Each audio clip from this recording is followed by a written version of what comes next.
నేను వెళ్ళి బోనం ఎక్కించేది. కాకపోతే అసంతృప్తితో వెళ్ళిన మాట వాస్తవమే. ఎందుకంటే ఎప్పుడు ఆనందంగా ఆటపాటలతో, మీ అందరికీ తెలుసు, గత వీడియోలు చూస్తే వాయిద్యాల నడుమ, డప్పు సప్పుళ్ళ నడుమ అమ్మవారి పూనకంతో వెళ్ళే వాళ్ళము. ఎక్కడికక్కడ నిర్బంధనం మెల్లిగా మెల్లిగా మెల్లిగా, అంటే ఇది ఒక టార్గెటెడ్ విషయంలాగా జరిగినట్టు అనిపించింది నాకు. ఎందుకంటే ఇందులో జరిగిన తప్పిదం ఏంటంటే, మాకు యాక్చువల్లీ పోలీస్ డిపార్ట్మెంట్ నుంచి ముందుగా ఒకరోజు ముందు కాల్ చేశారు. వెళ్ళాం, మీటింగ్కి రమ్మనంటే వెళ్ళాం. వెళ్ళి వాళ్ళు చెప్పిన టైమింగే, మీరు లక్షలాది మంది వస్తారు, ఈ లక్షలాది మందికి ఇబ్బంది కావద్దంటే మీరు ఈ టైంలో రండమ్మా, మీకు ఏ ఇబ్బంది ఉండదు, మిమ్మల్ని సాఫీగా పంపిస్తాము. మోర్ ఓవర్ అందులో ఇంకో మాట చెప్పింది ఏంటంటే, హామీ ఇచ్చింది, ఇది కూడా వీడియోలు ఉన్నాయి, నేను పెడతాను ఇవి. వాళ్ళు ఏం హామీ ఇచ్చారంటే, బ్యారికేడింగ్ పోలీస్ స్టేషన్ ఎక్కడి వరకు ఉందో అక్కడి వరకు మీ వాయిద్యాలతో రండి, అక్కడి నుంచి లోపల వరకు మేము పెడతాము. కల్చరల్ డిపార్ట్మెంట్ నుంచి మేము కల్చరల్ టీమ్ని పెడతాము, ఆ వాయిద్యాలతో మీరు వెళ్దురు, కానీ ఎవరు వచ్చినా మీకు ఘన స్వాగతం పలుకుతాము అనే మాట చెప్పారు. ఆ ప్రపోజల్ మేమే అంతకుముందు ఉన్నప్పటి నుంచి పెట్టాము. గతంలో మంచిగా జరిగింది, మంచిగా జరిగినప్పుడు మంచిదని చెప్పాము, బాగాలేనప్పుడు బాగాలేదని చెప్తాము. మంచిగా జరిగినా బాగాలేకపోయినా ఎలాగైనా సర్దుకోవాలనే విషయం మీ తత్వం మాకు బోధపడలేదు, ఎలా సర్దుకోవాలి. ఎందుకంటే లక్షలాది మంది వచ్చే భక్తుల్లో మేము ఎన్నో సంవత్సరాలుగా మా జీవితాన్ని అమ్మవారికి అంకితం చేసి, మా జీవితంలో ఎన్ని ఒడిదుడుకులున్నా, ఎన్ని కష్ట నష్టాలున్నా, ఏ బాధలున్నా, ఎండ వాననక ఏది ఉన్నా, ఏది వచ్చినా, ఎలాంటి అవాకులు చెవాకులు వచ్చినా ఖచ్చితంగా సంవత్సరం అంతా ఆషాఢ మాసం ఎప్పుడు వస్తుంది, అమ్మకు బోనం ఎప్పుడు పెట్టాలి, మేము ఎప్పుడు వెళ్ళాలి, మేము ఎప్పుడు అలంకరించుకొని అమ్మకు కనపడాలి. ఎందుకంటే అలంకార ప్రియురు మేము, మా జీవితాలే అమ్మవారి సేవకు అంకితమైన వాళ్ళము. ఈ అలంకార ప్రియులు అనే ఇదిని మేము అమ్మవారిని ఆవహించుకొని అలా అలంకరయ్యి చక్కగా అమ్మవారికి మమ్మల్ని చూసి సంతోషిస్తుందేమో, అమ్మ మమ్మల్ని, ఆ బిడ్డలు వచ్చారు, నా బిడ్డలు చక్కగా వచ్చారు. ఎప్పుడైనా ఒక తల్లికి బిడ్డను చూసినప్పుడు వాళ్ళు చక్కగా ఉన్నారు, వాళ్ళు మంచిగా ఉన్నారంటేనే, వాళ్ళు హెల్త్గా వెల్త్గా అన్ని విధాలుగా బాగున్నారంటేనే అమ్మకు ఆనందం. అట్లాగే మేము అమ్మ బిడ్డలం కదా, మా తల్లిదండ్రులు అది ఉన్న జీవితంలో వివక్షతకు గురైన జీవితాలు మావి. ఎవరికీ తెలియదు మా లొసుగులు ఏముంటాయి, మా మంచి చెడ్డలు ఏముంటాయి, మేము ఎలా అనుభవిస్తుంటాం, మా జీవన విధానం ఏంటి, మా జీవన శైలి ఏంటి ఎవరికి తెలియదు. మేము అలంకారం చేసుకొని వస్తాం, వాళ్ళకేంటి అన్నట్టుంటారు. కానీ మేము కూడా ఎవరి ముందు అలా ప్రొజెక్ట్ చేయొద్దు అనుకుంటాం. ఎలా అంటే, మాకేదో సింపతి చూపించాలి, ఎవరో వచ్చి సింపతి చూపించాలని ఏ రోజు ఆలోచించాం. మేము స్ట్రాంగ్గా, మా హక్కు, మా రైట్ ఇది, బోనాల కల్చర్ని రిప్రజెంట్ చేయడం మా హక్కు. బోనాల పండుగని ముందుకు భావితరాలకు చూపించాలి.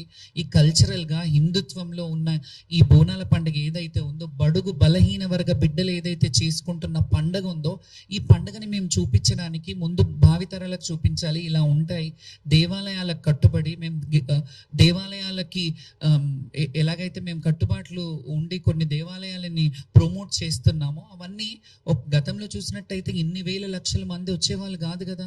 కొంతవరకు జనాలు వచ్చేవారు, జాతర అంటే జాతరలా జరిగేది. మేము ఎంతమంది 2004 పేపర్ కటింగ్స్ కూడా చూపిస్తాను.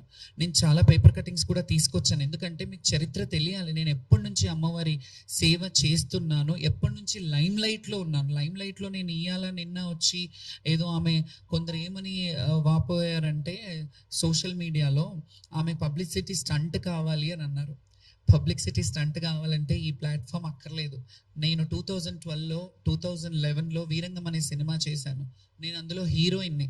అందులో జోగిని వ్యవస్థ గురించి నేను పెట్టాను. నాకు లైమ్ లైట్ కొత్త ఏం కాదు, నేను పుట్టి బుద్ధిరిగినప్పటి నుంచి లైమ్ లైట్లోనే ఉన్నాను. నేను పుట్టి మా తల్లి ఒళ్ళో ఉన్నంత వరకు మా తల్లి లైమ్ లైట్లో ఉన్నాను. మా తల్లికి నేను ఫెమిలియర్. తర్వాత నేను ఊహ వచ్చినప్పటి నుంచి ప్రజలకు ఫెమిలియర్, జనాలకు ఫెమిలియర్.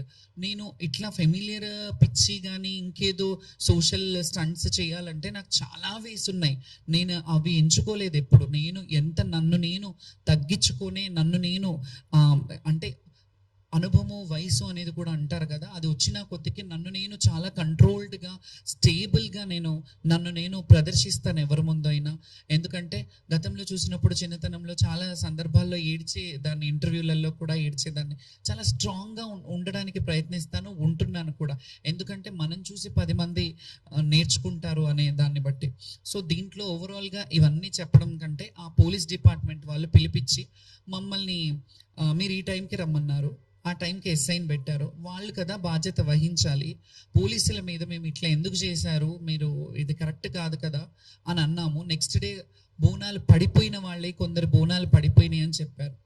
ఇందులో ఓవరాల్గా మాకు ఇంకా మనసు నొచ్చుకున్న బాధ ఏంటంటే, కొంతమంది ఈ అపోహలు పెట్టి కొంతమంది ఏవైతే చేస్తున్నారో ఆ చర్యలు కావాలని చేస్తున్నారనే డౌట్ కూడా నాకు వస్తుంది. కొందరు మరి అది అధికారంలో ఉన్న వాళ్ళు చేస్తున్నారా, వేరే వాళ్ళు చేస్తున్నారా అనే డౌట్ నాకు కూడా వస్తుంది. మీకు ఎట్లా డౌట్ వస్తుందో నేను కూడా డౌట్ పడే హక్కు నాకుంది. ఎందుకంటే కొంతమంది జోగినీలను తీసుకొని కొన్ని సోషల్ మీడియాలు దుష్ప్రచారంలో చేతులు కడుక్కొని ఉన్నారు. ఎందుకంటే నేను స్పృహ తప్పిపోయాను, ఆమె స్పృహ తప్పిందంతా డ్రామా, యాక్టింగ్ చేస్తుందేమో, అట్లా ఇట్లా పడిపోయి మళ్ళీ లేచి మాట్లాడుతుంది అని అంటే, నేను అక్కడ చచ్చిపోలేదు, స్పృహ మాత్రమే తప్పాను. నాకు మంచినీళ్ళు తాగిపించారు, నాకు వాటర్ తాగిపించారు. యాక్చువల్లీ ఇంకొక విషయం చెప్తున్నాను, నేను ఈ క్వశ్చన్లన్నీ జనాలు తెలియాలని నేను ఈ ప్రెస్ మీట్ పెట్టాను. ఇవన్నీ చెప్తున్నారు కదా, నేను స్పృహ తప్పిపోయినాను కదా, నా డ్రామా అన్నప్పుడు అట్లీస్ట్ అక్కడ ఒక మెడికల్ క్యాంప్ ఉంటుంది కదా, మెడికల్ క్యాంప్ రావాలి కదా నాకు నీళ్ళు ఇవ్వడం. సరే పడిపోయాను, డ్రామా చేశాను, పక్కకి తీయడానికైనా రావాలి కదా, ఎవరైనా రావాలి కదా. పోలీసు వాళ్ళు బోనం అక్కడ కొంతమంది శివశక్తులు వచ్చారు, మేము కూర్చున్న దగ్గర అక్కడ మామూలుగా వాపోతున్నాం, చాలా మంది బోనాలు పడిపోయాయి. చాలా మంది, మీ మీడియాకు కూడా తెలుసు, మీడియాను కూడా కొన్ని ప్లేసెస్లోకి ఎంటర్ అవ్వనివ్వలేదు. మీ అందరికీ తెలిసిన విషయంలో ఇంట్లో నన్ను ఒక్కదాన్ని అంటే అన్నారేమో, వీళ్ళందరూ డ్రామా చేస్తున్నారా, అక్కడ కింద పడిపోయిన వాళ్ళు, బోనం పడిపోయి ఏడుస్తున్న వాళ్ళు, వీళ్ళందరూ డ్రామాలు చేస్తున్నారా? ఫస్ట్ ఈ డ్రామా అనే మాట కూడా నేను చాలా తీవ్రంగా ఖండిస్తున్నాను. ఎవరైతే అన్నారో, కొన్ని యూట్యూబ్ ఛానల్లో ఎవరైతే పెట్టారో సోషల్ మీడియా వాళ్ళు జర్నలిస్టులు కాదు. మీరు జర్నలిజం చేశారా? మీరు జర్నలిస్ట్లా?